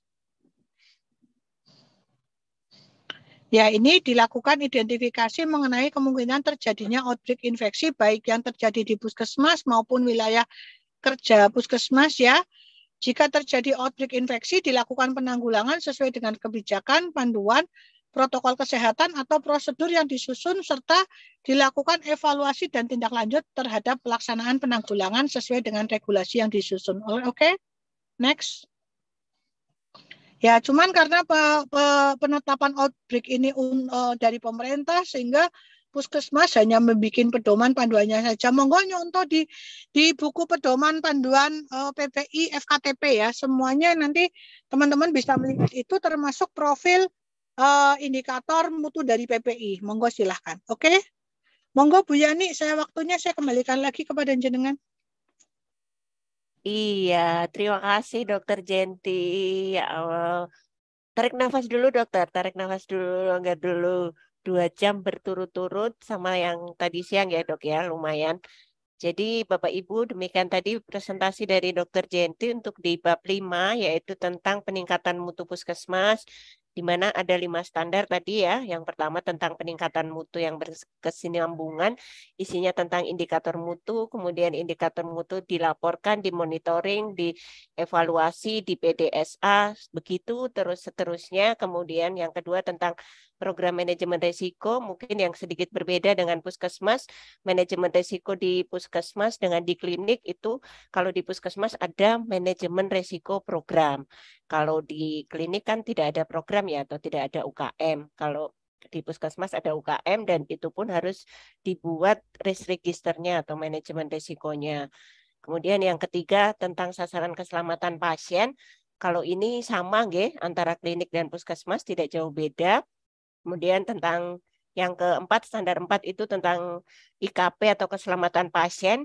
Sedikit bedanya dengan puskesmas. Tadi kalau di puskesmas ada EP-EP tentang budaya perilaku yang mendukung mutu dan keselamatan pasien, sama perilaku atau budaya perilaku yang tidak mendukung proses peningkatan mutu dan keselamatan pasien. Kemudian yang terakhir tentang PPI tadi ya. Kalau PPI mungkin hampir sama nggih dengan Sebenarnya klinik. sama, kewaspadaan Hampir isolasi, sama, Pak. nggih, hampir sama dengan klinik, cuma mungkin surveillance-nya sama IKRA sama apa tadi ya dok, yang agak sedikit lebih apa ya, lebih kompleks ya. Outbreak-nya. Outbreak-nya ada outbreak-nya ya. Kalau di klinik tidak ada EP outbreak, tapi kalau di puskesmas ada outbreak. Mungkin salah satu contoh outbreak seperti kemarin ya dok, kita COVID itu ya dok ya. Pandemi COVID kemarin ya. Tapi kriteria outbreak tetap ditetapkan oleh pemerintah. Nah, itu sing enak. Jadi puskesmas iso modus ngarape kuwi. Iya. Kriteria outbreak-nya tetap ditetapkan oleh pemerintah atau oleh pemerintah daerah setempat atau dinas kesehatan. Dokter, ini banyak sekali pertanyaan di chat, langsung dijawab. Apa dokter mau berambil nafas dalam terlebih dahulu setelah berlari? Ayo dengan monggo, cepat, monggo, langsung monggo. ya. Wah, iki wong materi Pak Dewi pelatihannya seminggu. Iki Materinya kan 2 ngomong jam. jam. Izin bertanya dok, untuk cara menguji coba tindak lanjut bagaimana dok dan berapa lama? Ini hubungannya dengan PDSA tadi loh dok, kan ada studi ya. Nah studinya itu berapa lama? Kayaknya tadi udah tak terangkai deh sambil minimal 1 bulan ya itu dok ya. Minimal 1 bulan, bisa minimal 1 sampai bulan. 3 bulan lah. Iya, minimal 1 bulan lah kita harus studi itu harus kita kerjakan seperti itu ya. Tapi kalau 1 bulan kok sepertinya belum dapat nggak bisa terlihat kalau jelas 1 ya dok bulan ya. itu terlalu Kayak 3 cepat, bulan makanya, ya dok ya. Iya. Makanya gini, kenapa evaluasi itu harus minimal 6 bulan? Evaluasi itu minimal 6 bulan karena studinya kalau 1 bulan itu belum signifikan ya, belum bagus. Iya, kita belum bisa melihat hasilnya lah. 1 bulan ke opo wong kita baru prosesnya aja P1, P2 kayak gitu kan. itu sudah merupakan Betul. proses dulu ya, seperti apa. Iya, Ya urung rampung kok wes, rampung stadine. Nggak bisa kalau 1 bulan. Menurut saya sih memang 3 tetap bulan itu. evaluasi harus 6 bulan sehingga kita stadinya minimal 3 bulan itu bisa seperti itu, oke? J. Mungkin itu. Bagian kalau 1 bulan itu kan kita baru pengumpulan data berikutnya ya dok ya. Belum mungkin dari Iya, uji cobanya heeh. tadi belum terlaksana. Analisanya juga belum maksimal ya itu ya. Oke. Pertanyaan lagi dokter, resiko reputasional itu apa ya dok? Risiko reputasional. Tadi ada ya risiko reputasional ya. Nanti untuk urusan register resiko-resiko dan seperti itu nanti besok kita di pelatihan daring saja ya. Oh Aku baik, mau aku dijawab di rodok daring ya? mumet. Iya, nanti saat di daring aja nanti aku Khusus pelatihannya ya. register. Iya, masuk register sehingga nanti teman-teman semua harus praktek membuat register sehingga bisa jelas nantinya, ya. Baik, berarti ini Aku nanti pusing nek nerangke di sini juga. iya, kita tunda ya dok ya. Nanti sekalian di materinya dokter Jenti yang luring, di materi FMEA itu sekalian nanti materi risk register ya dok ya, atau Iya, manajemen iya, iya, resiko. yang luring saja, nggih, nggih. Oke, Biar baik. gampang. Aku le ngoceh yo gampang. Mohon di-share dok program yang untuk menyusun register resiko. Ini besok saja sama berarti dok. Iya, sama. Register resiko program ya. Iya. Baik. Ini masuk ke indikator mutu dokter. Indikator unit puskesmas apakah boleh beberapa saja atau harus semua unit? Ya monggo saja. Ya tapi nek 1-2 unit ya kayaknya nggak elok ya. Ya monggo beberapa nggak masalah, nggak semua unit layanan. Asal jenengan kan bisa beralibi bahwa unit itu sudah clear, tidak ada masalah seperti itu ya. Monggo saja teman-teman puskesmas. Baik, kalau puskesmas itu kan unit pelayanannya banyak sekali ya dok ya. Jadi mungkin kalau satu kok rasanya ini ya. Nggak bisa kayaknya. Iya, Sekarang mungkin. misalkan ya di unit layanan ya itu indikator mutu ya. Contoh ya di farmasi itu pasti ada. Okay. Di rekam medis itu pasti ada. Kelengkapan isi rekam medis. Terus di ruang pemeriksaan umum pasti ada. Ya. Di MTBS pasti ada. Itu mesti ono kelemahannya sebenarnya. Ya kan, minimal penggunaan antibiotik di MTBS. Nah, itu kan jadi indikator mutu, monggo saja. Iya, jadi bisa diambil beberapa unit yang mungkin high crash, high volume, high cost gitu ya dok ya. Tidak hanya 1-2 unit karena kita unit pelayanannya kan banyak. Pasti ada resiko-resiko di situ yang bisa jadi hubungannya sama keselamatan pasien, atau kalau di puskesmas itu bisa jadi unit-unit tersebut hubungannya sama PKP, penilaian kinerja yang belum tercapai, itu bisa dijadikan indikator mutu unit. Nah, cuman kalau dulu di UKP itu menggunakan 3H1P itu sudah menjadi penilaian indikator, kalau sekarang 3H1P baru untuk proses pemilihannya saja. Harus digawe indikator. Selanjutnya dibikin profil indikator. Makaten nggih. Iya, itu ya Bapak Ibu. Mungkin kalau yang di puskesmas ada bayangan dari PKP atau dari penilaian kinerja baik UKM, admin ataupun UKP yang tidak tercapai itu bisa dijadikan indikator mutunya unit. Jadi sebaiknya tidak hanya satu. Karena di puskesmas kan banyak ya. Kalau di klinik mungkin bisa hanya 1-2 aja. Ini program register risiko lagi berarti besok ya dok ya. Indikator mutu pelayanan apakah dibuat di tiap unit layanan? Oh, sama ya, Dok? Hampir sama iya, ini ya sama. Tadi. Nah, itu mending gini, mending di setiap unit minimal 1 tapi di semua unit ada. Daripada unitnya dipilih-pilih. Daripada 1 unit beberapa, misalkan 2 unit aja tapi indikatornya beberapa, mending di setiap unit minimal ada 1 indikatornya. Seperti itu, nggih? Baik, kalau lanjut. saya juga bikinnya setiap unit cuma 1 indikator kok. Bu Yani, mic-nya nggak kedengeran. Oh iya, 1 unit 1 indikator aja ya dok. Kalau mau iya, unit, 1 unit layanan tidak banyak 1. banget ya. Okay. Karena ada memang kemarin saya juga ngelihat ada yang membuat 1 unit itu 6 indikator. Misalnya IGD gitu 6 indikator lah. Ini kan terlalu merepotkan. Bikin profil indikatornya aja udah mumet itu. Lama, Kemudian masih di chat lagi, Dok. Saya belum masuk ke teman-teman yang langsung bertanya. Kira-kira Ini lurus ora? indikator PKP yang ditetapkan dari Dinkes, baik itu indikator admin, Ya, UKP, cuma baru UKM, kelas. apakah bisa digunakan sebagai indikator prioritas? Bisa ya, Dok ya, kayaknya. Bisa, tinggal dipilih lurus. apa yang prioritas. Ini kayaknya ada yang bocor, Dokter Erna atau enek salah suaranya iki. Bocor mic-nya. Ya, ya. Teman-teman IT mohon dibantu nggih supaya nggak bocor. Bisa ya, Dok ya, berarti dari PKP yang mungkin tidak tercapai ya, Dok, bisa jadi indikator prioritas. Apapun monggo, dari manapun monggo. Yang Oke. penting melalui proses rapat dan penentuan ya, Dok ya. Iya, betul. Yang penting prosesnya ada, kapan menentukannya, bahwa di situ menyatakan karena gini, otomatis nih kalau kita kan melihat apa sih indikator prioritas puskesmas. Engkau nek kamu menetapkan itu ternyata ditanyain lagi nih. Di puskesmasmu inovasinya apa? Ya kan? Otomatis kalau yang menjadikan indikator prioritas pasti ada inovasinya. Benar nggak? Nah, jadi teman-teman harus berpikir ke situ. Jadi kalau tidak ya monggo silakan, mungkin yang sudah ada inovasinya. Kenapa ini dibikin inovasinya? Karena ini merupakan indikator prioritas di puskesmas, karena memang ini jelek capaiannya, nggak berhasil, kita melakukan inovasi ini. Sehingga ini muncul menjadi indikator prioritas puskesmas. Karena indikator prioritas puskesmas di orano inovasinya kan ya lucu. Iya, betul. Dari pilihan indikator mutu prioritas itu akan muncul inovasi untuk menyelesaikan. Iya, nah ini bedanya puskesmas sama klinik. Jadi ketoke EP-ne sepele tapi rentetannya panjang kalau puskesmas. Ya, oke. Baik, ada pertanyaan lagi, Dokter. Penandaan lokasi tindakan sebentar.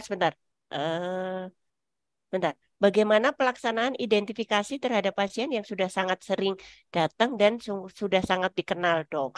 Maksudnya pasien ini kita sudah hafal banget gitu, bolak-balik datang. Kan? Sebenarnya kita sudah hafal, masih perlu nggak, Dok, identifikasi ya, pasien? Harus, itu wajib. Tetap identifikasi ya, Dok, ya? pasien nggak boleh nggak, meskipun dia datang sehari 3 kali, sehari 5 kali, ya tetap ya nggak boleh enggak ya.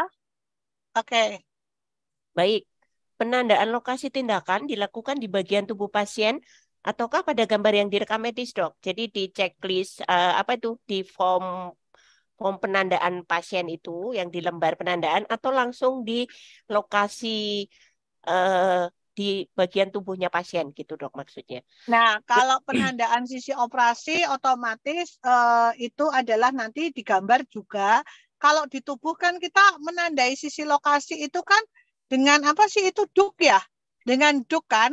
Dengan duk yang memang akan dipasang kepada, biasanya sih banyak yang tidak menggunakan itu ya. Kadang langsung aja ya. Pastikan kita penandaan sisi operasinya dengan seperti itu. Jadi kita harus tahu bahwa benar-benar, karena kan yang lain harus tertutup, sisi operasinya saja yang diperlihatkan. Sebenarnya seperti itu kan. Kalau penandaan sisi operasi terhadap di pasien ya, bukan terus ditandai pakai spidol, tetapi di mana tempat lokasinya. Kalau tandanya itu ada di gambar. Saya ngomong kemarin tandanya tidak boleh dengan tanda silang, tetapi harus dengan lingkaran. Mau lingkaran, mau elips silahkan. Yang penting komitmen ya, konsisten semuanya harus seperti itu. Begitu nggih? Jadi sebenarnya di bagian tubuhnya juga tidak perlu dicoret-coret ya, Dok? Cukup pakai iya, tidak dicoret-coret, gitu tapi ya. kan, kan harusnya ada duk. Iya kan, ditutupi oleh duk kan, yang ada bolongannya itu loh. Betul. Yang untuk cuman kadang kan kalau kita ada pasien kecelakaan jahit, ya wes ora dikei duk, langsung memang lokasinya di situ, diusir-usir, dibersihin, langsung dijahit, di anestesi terus diheting. Begitu kan? Iya. Ada pertanyaan lagi, Dok. Ini pertanyaannya banyak kok, Dok. Karena memang materinya Dokter Jenti itu selalu materi yang menarik untuk membuat bingung dan membuat banyak diskusi. Izin bertanya, Dokter, bila di puskesmas tidak punya tempat laundry sendiri dan di pihak ketiga kan, atau MOU dengan pihak ketiga, kan syaratnya laundrynya harus sudah berizin LB3. Bila di wilayah tidak ada laundry yang berizin B3, bagaimana caranya, Dokter? Nah, itu monggo Nek puskesmas ya, puskesmas kan memang harus ada IPAL ya. Minimal nih, bagaimana kalau di puskesmas tidak disediakan laundry, berarti kalau infeksius ya, infeksius itu seperti apa? Mau dibersihkan dulu di puskesmas infeksinya, di laundrynya. Karena Bersih. gini, kalau itu tempatnya infeksius, misalkan itu terkena darah, kotoran darah, kan mestinya kita bersihkan dulu, benar nggak? Iya kan?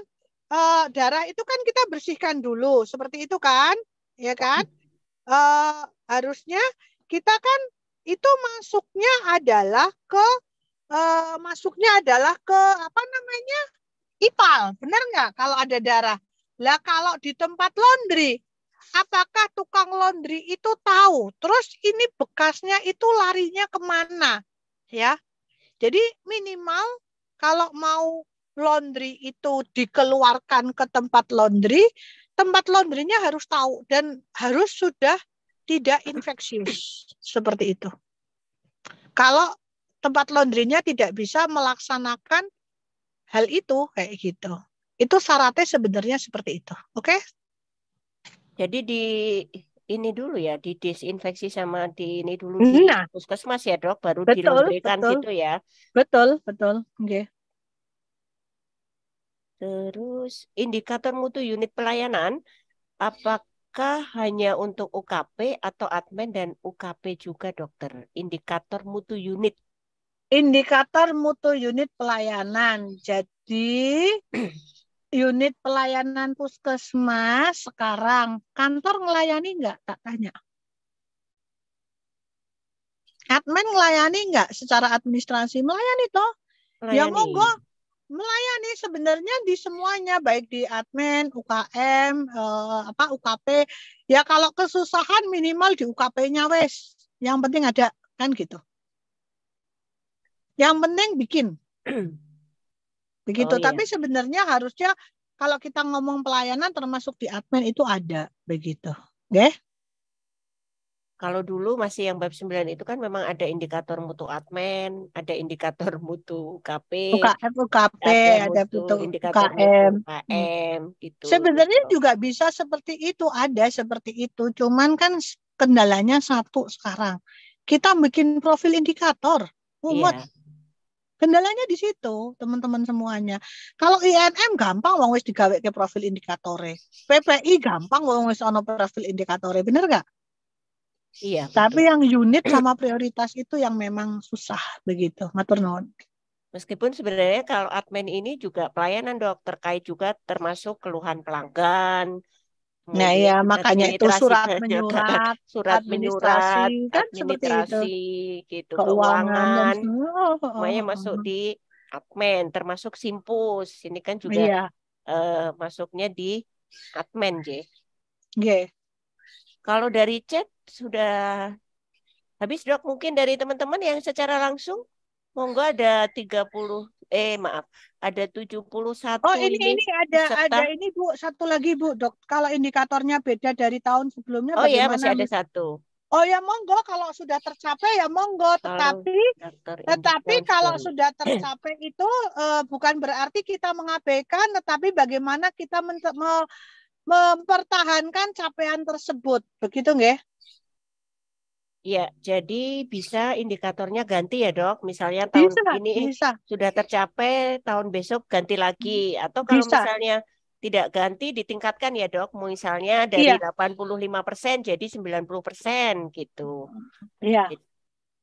Oke, dari teman-teman yang secara langsung, yang tidak lewat chat, monggo silahkan kalau masih ada banyak hal yang mau dikonfirmasi, karena ini topiknya memang sesuatu yang baru juga menurut kami, karena di Puskesmas ini bab 5 ini juga termasuk baru, sangat berbeda dengan kemarin bab 3, bab 6, bab 9 gitu. Jadi memang ini sesuatu yang baru, EP-nya juga detail, jadi monggo Bapak Ibu dari teman-teman yang ada di Zoom yang belum menulis di chat tetapi mungkin masih ada sesuatu yang ingin dipertanyakan, monggo silahkan. Monggo teman-teman semuanya, silakan masih ada pertanyaan atau sudah sibuk mau berbuka puasa? Kayaknya udah menjelang buka puasa nih. Masih ada Bapak Ibu? Dari tim 1 mungkin, dari tim 1, batch 1 yang pelatihan TOT pertama kali. Dokter Amelia, Dokter Emi, Dokter Ridwan, Dokter Samsudin. Iya, saya mau nanya. Baik, siapa ini dokter? Dokter Amelia. Nggak usah WA dok, langsung aja. Oh dokter Iya, Amel. Ya, iya.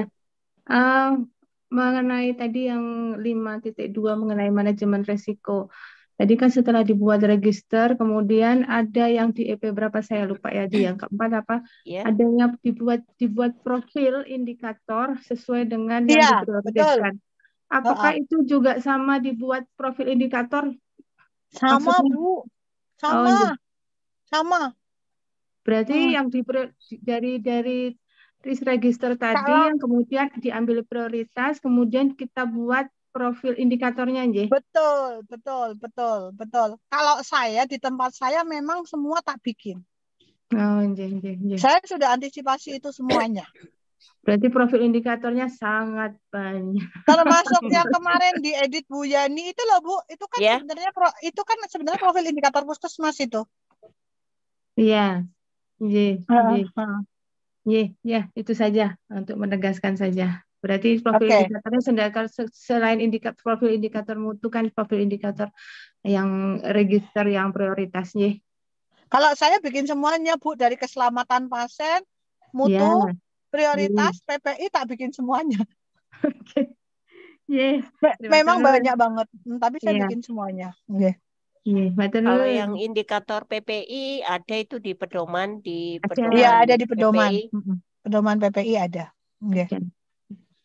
Jadi tidak usah membuat lagi, tinggal mungkin mengadop ya Bapak Ibu kalau untuk yang apa itu namanya profil indikator yang PPI itu ada beberapa itu ada di pedoman. Ada lagi Bapak Ibu? Ada tuh indikator prioritas di puskesmas minimal berapa? Minimal 1. Minimal 1. 1 sidik dok. 1 ya. Ya sidik. Biar kuwi nggak profil indikatornya selikur. Rentetannya kan selikur, ya kan? Selikur, maksudnya itu selikur apa itu namanya? 21 item kan? 21 Profil indikator item. kan ada 21 item. Iya, nah, 21 itu. item yang harus diisi. Terus masih ada lagi nih. Bentar. Oh iya, ada lagi dokter. Berarti untuk jadi indikator prioritas itu puskesmas ya, cukup 1. ini masalah terbesar ya. Masalah terbesar ya, pokoknya yang penting baik itu di pelayanan atau bukan, yang penting memang itu merupakan masalah terbesar di puskesmas. Misalkan TB, kalau kita ngomong TB itu apa aja? Jangan langsung TB-nya semuanya. Jadi kita harus menentukan indikator, misalkan penemuan suspek TB. Nah, harus spesifik nih. Jangan sampai gerambiang begitu. Karena nanti kalau gerambiang, TB ini mau diapain? TB kan tetap sering jelek terus kan itu di puskesmas kan. Apanya? Nah, itu harus spesifik begitu. Ya, jadi indikator prioritas, ini indikator prioritas puskesmas ya, atau IMPP, itu bisa dari manajerial, bisa dari program, bisa dari pelayanan, yang itu memang menjadi masalah, masalah besar ya, atau masalah yang memang belum terselesaikan di puskesmas, atau malah bertahun-tahun belum terselesaikan di puskesmas. Itu bisa dijadikan indikator prioritas. Jadi tidak hanya diambil dari pelayanan, dari UKM atau dari program pun bisa, bahkan dari manajemen pun bisa, itu dari SDM misalnya, kalau itu memang jadi masalah dan menjadi prioritas, silakan saja. Minimal 1 ya dok ya? Iya, minimal 1 harus ada. Oke, dari Bapak Ibu ada lagi?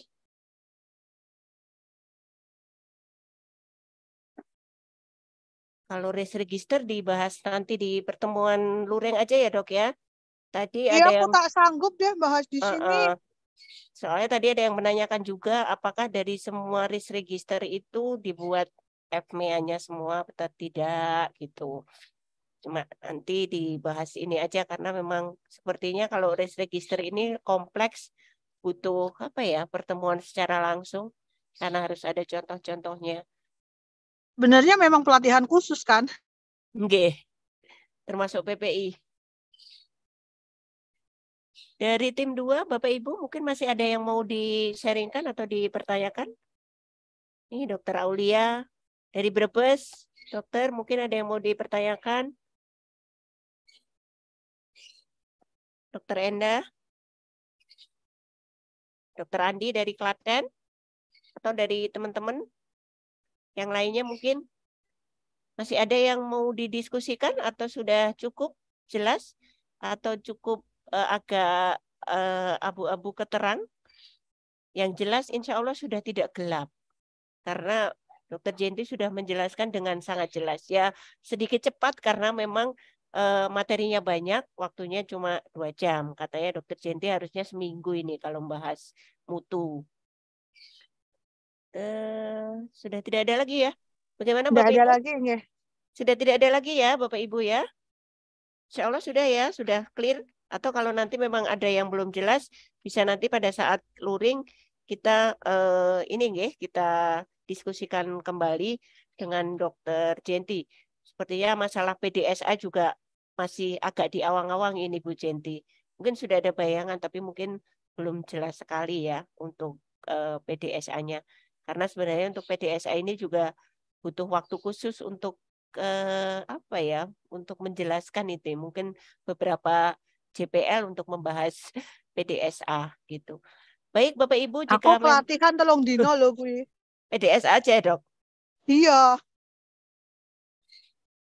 Ini tadi cuma 5 menit ya Dok, bahas PDSA-nya. Nggak cukup.